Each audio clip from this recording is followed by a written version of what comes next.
How to enable local transfer on Steam.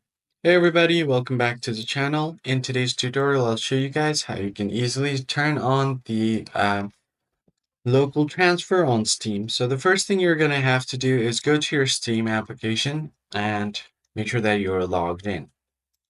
As you can see, I'm already logged into my account. The next step is to actually head over to the Steam icon at the top left and then open up your settings from here.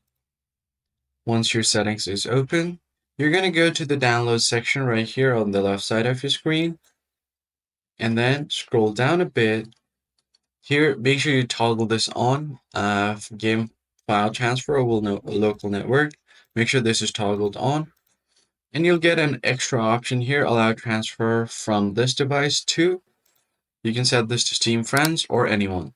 So what it does is it allows you to download or transfer Steam files locally from another computer, and it will help you reduce your internet traffic as well.